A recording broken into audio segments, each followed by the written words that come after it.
Assalamu alaikum wa rahmatullahi wa barakatuh, chers frères et chères sœurs en islam, 10 principes islamiques pour atteindre l'excellence dans votre vie.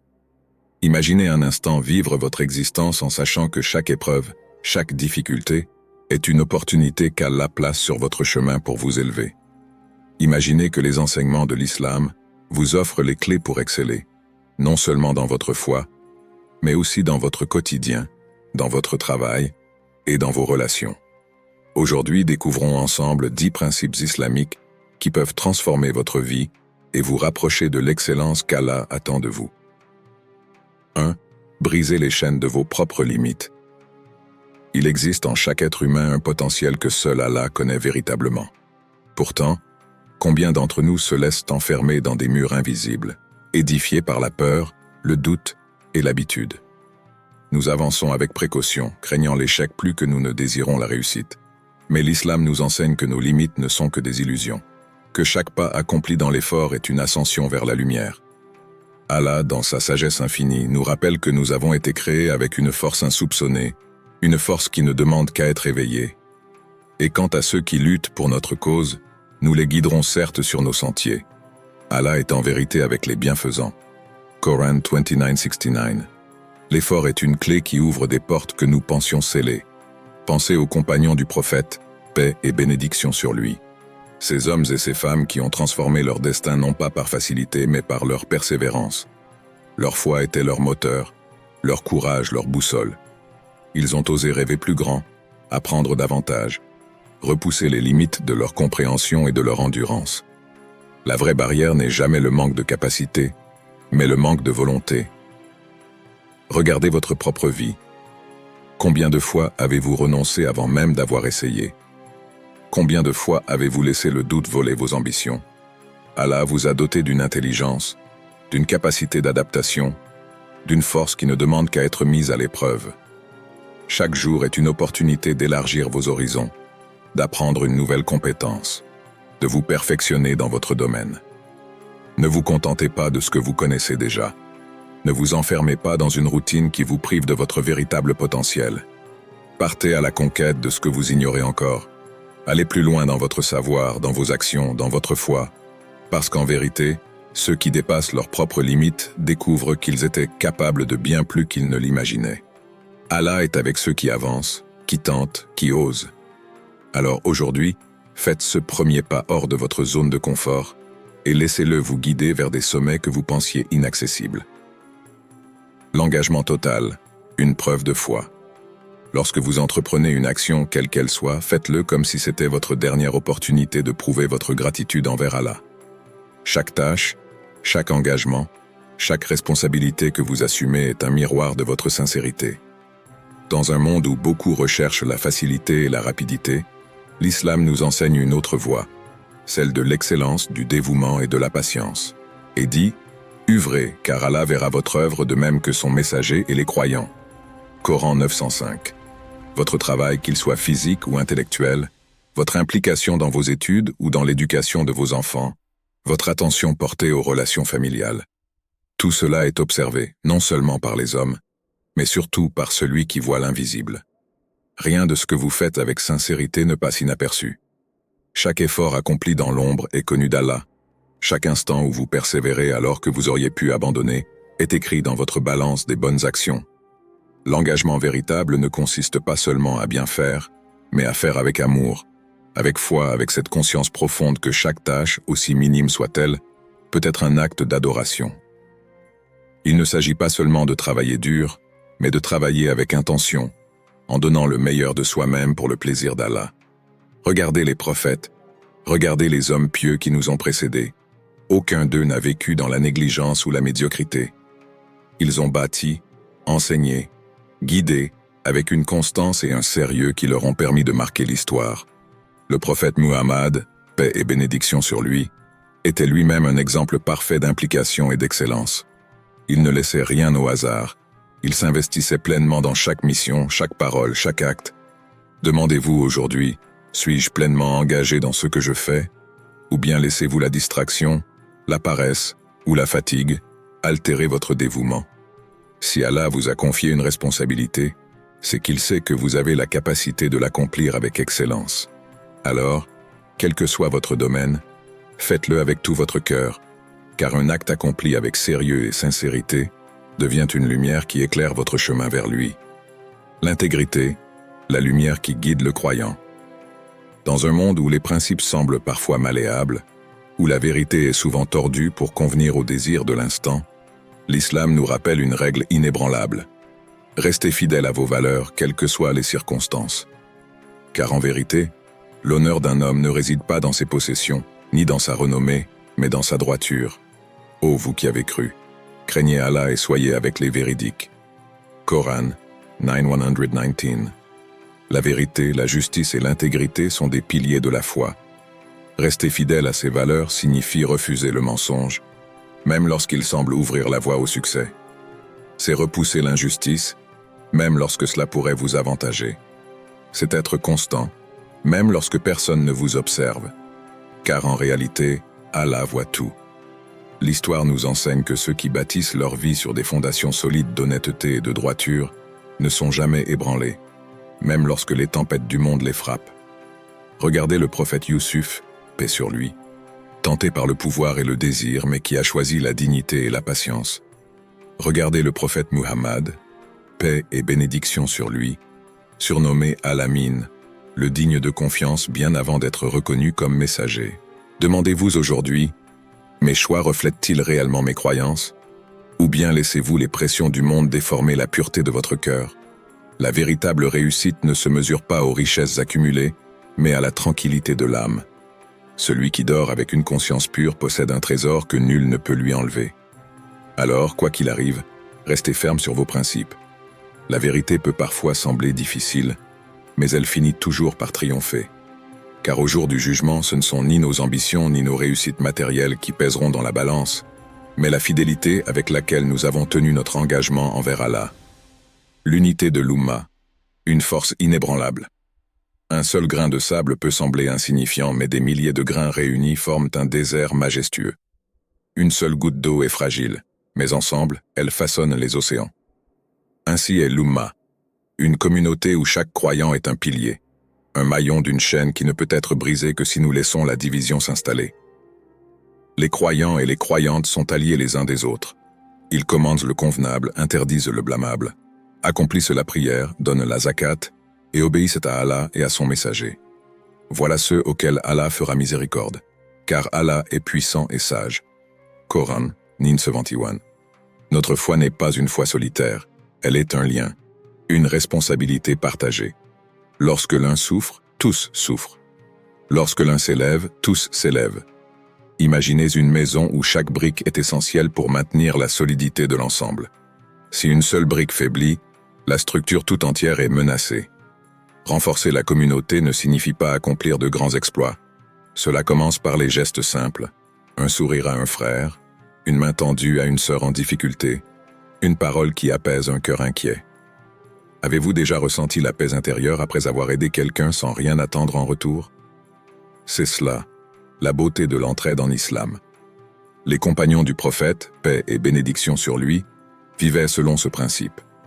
Ils partageaient leur pain, leurs biens, leur temps, car ils savaient que l'amour pour leurs frères et sœurs les rapprochait d'Allah.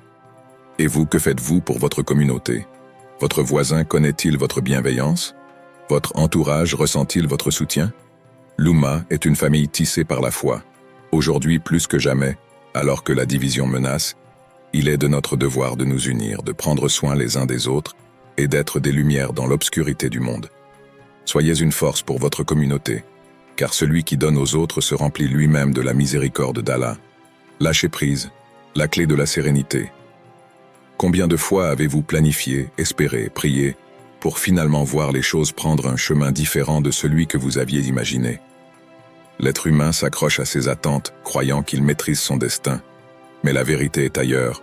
Nous ne contrôlons rien si ce n'est nos efforts et nos intentions. Et quiconque place sa confiance en Allah, il lui suffit. Coran 65:3. Faire confiance à Allah ne signifie pas attendre sans agir. L'islam nous enseigne l'équilibre parfait entre l'effort et la foi. Le prophète, paix et bénédiction sur lui, nous l'a rappelé avec sagesse. Attache ton chameau et place ta confiance en Allah.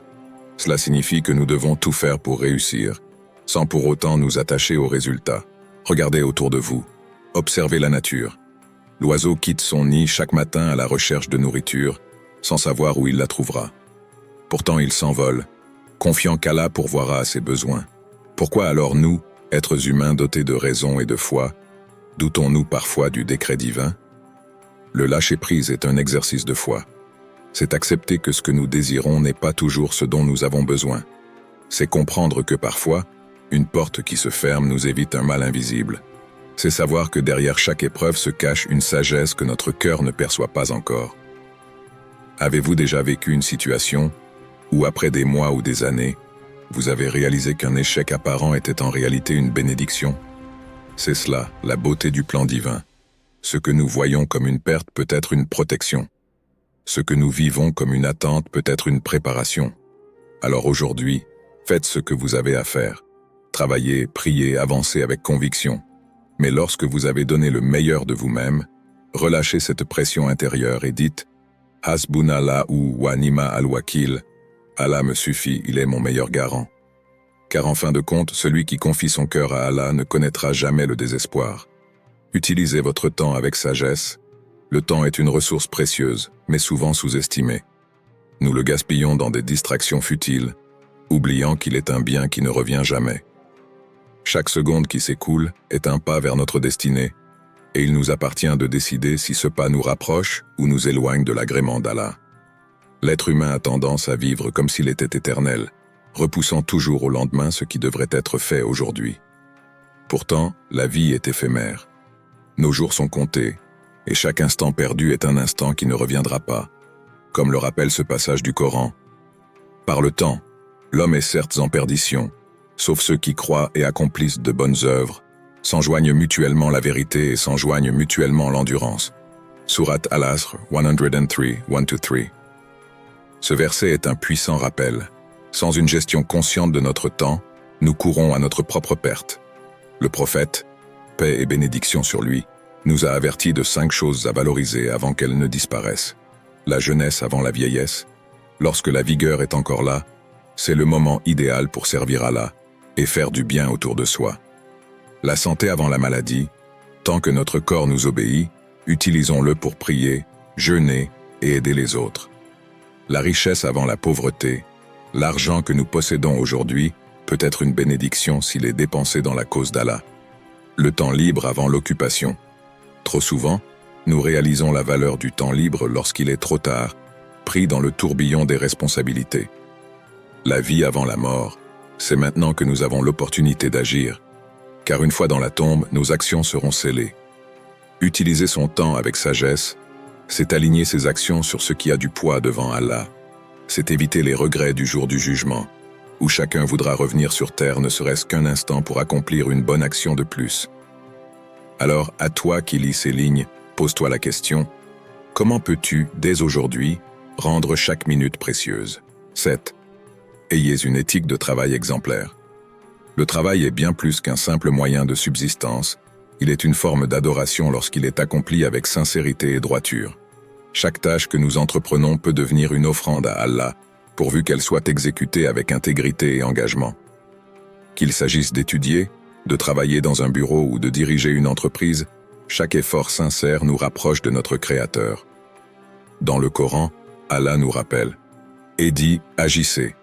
Allah verra votre action ainsi que son messager et les croyants. » Sourate At-Tawbah 905. Ce verset nous exhorte à donner le meilleur de nous-mêmes, car nos œuvres sont observées et auront des conséquences dans l'au-delà. Le prophète, paix et bénédiction sur lui, a également affirmé « Le meilleur d'entre vous est celui qui est le plus utile aux autres. » Cette parole nous enseigne que l'excellence dans notre travail ne bénéficie pas seulement à nous-mêmes, mais aussi à la société entière. Les clés d'une éthique de travail exemplaire. La sincérité avant tout. Ne cherche pas seulement la reconnaissance des hommes, mais vise à satisfaire Allah à travers ton travail. L'intention est essentielle. Un boulanger qui nourrit sa communauté avec honnêteté a une œuvre aussi noble qu'un enseignant qui éduque avec passion. L'assiduité et la fiabilité. Un croyant ne se complaît pas dans la médiocrité. Il arrive à l'heure, respecte ses engagements et veille à ce que son travail soit impeccable. Les compagnons du prophète étaient connus pour leur sérieux et leur dévouement dans chaque mission qui leur était confiée. L'apprentissage continue. Chercher à s'améliorer est une marque d'humilité. Celui qui croit tout savoir stagne, tandis que celui qui se forme et se perfectionne grandit. Même le prophète, paix et bénédiction sur lui, invoquait Allah pour demander une augmentation de savoir. « Ô mon Seigneur, accrois-moi en connaissance. » Sourate Taha, 20-14. L'honnêteté et la transparence. Le travail malhonnête, le mensonge ou la tromperie détruisent la bénédiction dans la subsistance. Un gain acquis de manière illicite ne portera jamais ses fruits. Transforme ton travail en acte de dévotion. Imagine chaque tâche, même la plus simple, comme un moyen de gagner l'agrément d'Allah. Chaque effort accompli avec droiture est une graine semée pour l'éternité. Sois cette personne sur laquelle on peut compter, qui inspire par son sérieux et qui laisse une trace positive partout où elle passe. 8. Respecter les limites du halal et du haram. Dans un monde où tout semble permis, où les frontières entre le bien et le mal s'estompent, il est essentiel pour le croyant de se rappeler que ce qui est halal, permis, et haram, interdit, n'est pas une question de convenance humaine, mais une sagesse divine. Allah, dans son infinie miséricorde, nous a tracé une voie claire, non pas pour nous priver, mais pour nous protéger. Le Coran nous éclaire en disant « Ô vous qui avez cru, mangez des nourritures bonnes et licites que nous vous avons attribuées, et remerciez Allah si c'est lui que vous adorez. » Sourate Al-Baqarah 272. Ce verset nous enseigne que le respect du halal ne se limite pas à la nourriture, mais s'étend à tout ce qui constitue notre quotidien. Nos revenus, nos relations, nos actions. Des revenus purs, une condition de bénédiction. L'argent gagné de manière illicite, même s'il semble prospère au début, finit par enlever la baraka, bénédiction d'une vie. Le prophète, paix et bénédiction sur lui, nous a avertis. Un corps nourri de gains illicites ne pourra entrer au paradis. Qu'il s'agisse de fraude, d'usure, riba, de corruption ou de toute autre forme d'acquisition illicite, ces pratiques ne font qu'empoisonner nos vies et durcir nos cœurs. Un croyant sincère veille donc à ce que chaque dirham ou dollar qu'il gagne soit pur, car son âme en sera nourrie. L'alimentation halal, une influence sur le cœur et l'âme. L'importance du halal ne se limite pas à ce qui est visible. Ce que nous consommons affecte notre spiritualité. Un aliment illicite obscurcit le cœur, rend la prière plus lourde et éloigne l'âme de la lumière divine. Veille donc à manger ce qui est permis, à lire les étiquettes, à te renseigner sur la provenance des aliments. Ce souci du détail est un signe de piété. Les relations, un cadre protégé par l'islam. L'islam est une religion de dignité. Il ne restreint pas les relations par rigidité, mais pour préserver la pureté du cœur et de l'âme. Une relation hors mariage, même teintée d'innocence, peut évoluer vers des tentations qui détruisent la sérénité intérieure. Allah nous met en garde. N'approchez point la fornication. En vérité, c'est une turpitude et quel mauvais chemin.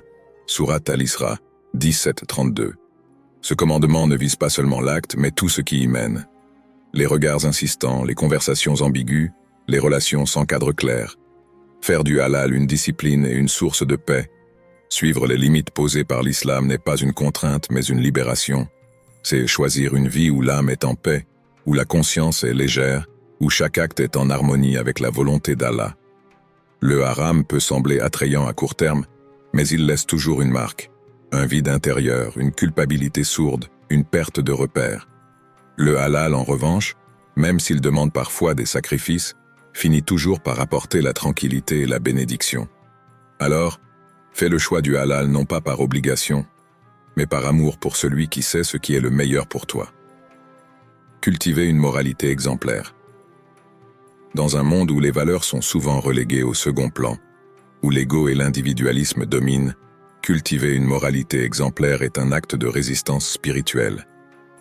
L'islam ne se limite pas aux prières et aux actes d'adoration rituelle.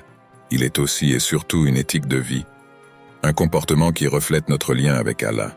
Le prophète, paix et bénédiction sur lui, a dit « Rien ne pèse plus lourd dans la balance des bonnes actions qu'un bon comportement ». Ce hadith nous rappelle que la droiture morale est une adoration en soi, une clé qui ouvre les portes de la miséricorde divine. Dans le Coran, Allah décrit les croyants en disant Il repousse le mal par le bien, et voilà ceux qui auront la demeure finale. Sourate Ar-Ra'd, 13h22. Ce verset illustre une réalité profonde. La grandeur d'un être humain ne réside pas dans sa richesse ou son statut, mais dans sa capacité à répondre à la négativité par la bienveillance, à faire preuve d'honnêteté, de patience et de douceur. L'honnêteté, une marque de noblesse. L'honnêteté est la base de toute moralité. Un croyant véritable ne trahit pas, ne ment pas, ne manipule pas. Il sait que chaque parole prononcée sera enregistrée et qu'Allah voit tout. Le prophète, paix et bénédiction sur lui, a dit « Le commerçant honnête et digne de confiance sera avec les prophètes, les véridiques et les martyrs au jour du jugement. » Si un simple métier pratiqué avec droiture mène à un tel statut, imagine l'impact de l'honnêteté dans chaque aspect de la vie, dans les relations, dans les engagements, dans le respect des promesses. La gentillesse et la miséricorde, le reflet d'un cœur pur, être bon envers les autres, c'est imiter la miséricorde d'Allah. Une simple parole douce peut guérir un cœur brisé, un sourire peut alléger une journée lourde. Le prophète, paix et bénédiction sur lui, nous a enseigné « Allah est miséricordieux envers ceux qui sont miséricordieux envers les autres ». Ne sous-estime jamais l'impact d'un acte de bonté, aussi petit soit-il. Un mot de réconfort, une main tendue, une écoute sincère peuvent être des portes vers le paradis. La patience, une arme contre les épreuves. La vie est un test. À chaque coin de rue, une épreuve nous attend, une injustice peut nous atteindre, une frustration peut naître. Mais le croyant qui maîtrise sa colère, qui endure sans céder à la rancune, s'élève à un niveau spirituel supérieur. Allah dit dans le Coran, « Allah aime les endurants ». Sourate Al-Imran 3146. La patience n'est pas une faiblesse, c'est une force silencieuse. Celui qui sait se contrôler, qui choisit le calme plutôt que la colère, qui pardonne plutôt que de se venger, est bien plus fort que celui qui réagit impulsivement. L'humilité, la signature des grands cœurs. Un bon comportement repose sur l'humilité. Ne cherche pas à dominer, ne méprise personne, car tout ce que nous possédons est un don d'Allah. Le prophète, paix et bénédiction sur lui, a dit « Celui qui s'abaisse pour Allah, Allah l'élève ». L'humilité attire l'amour d'Allah et le respect des hommes.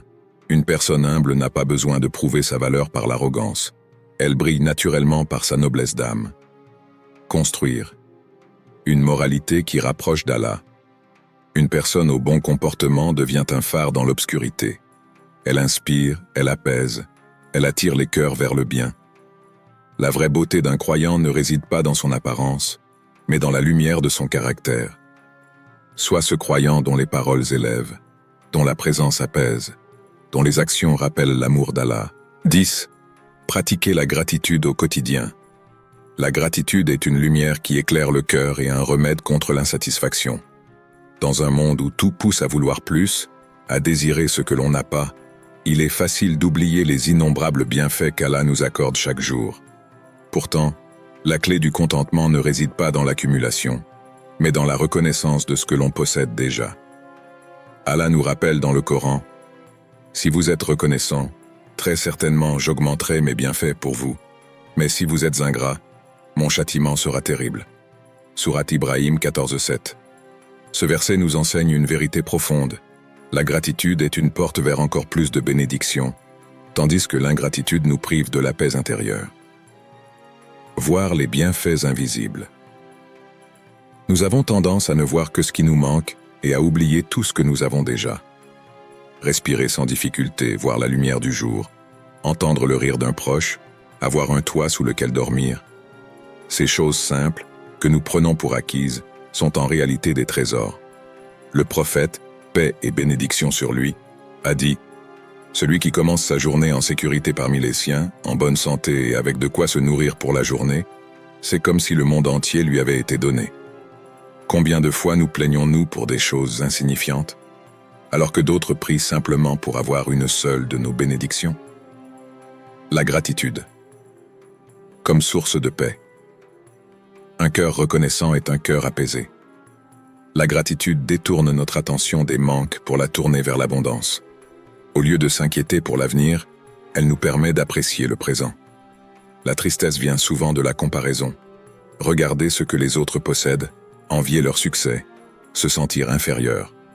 Mais lorsque l'on pratique la gratitude, on cesse de regarder ce qui est hors de portée et on commence à voir la beauté de ce qui est déjà entre nos mains. Allah nous rappelle dans le Coran « Et peu de mes serviteurs sont reconnaissants ». Sourate Saba 13 Katizé 13 Prezes.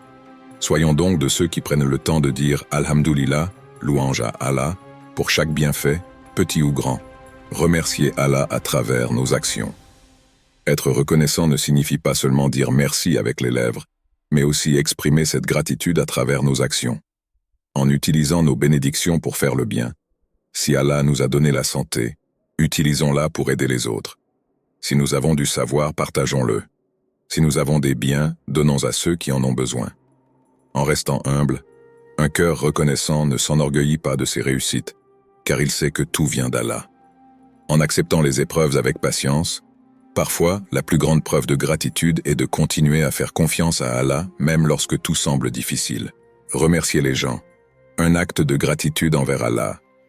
Le prophète, paix et bénédiction sur lui, a dit « Celui qui ne remercie pas les gens ne remercie pas Allah ».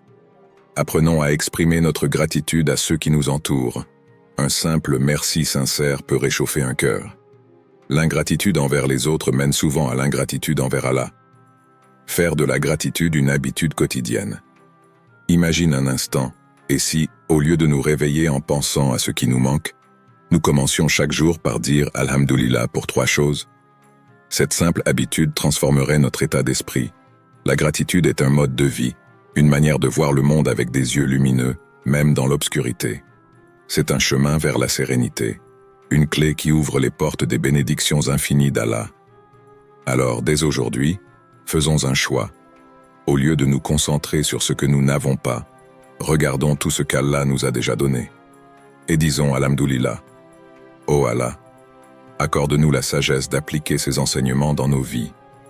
Fais de nous des serviteurs sincères, déterminés à chercher l'excellence dans ce que nous faisons, pour ta satisfaction.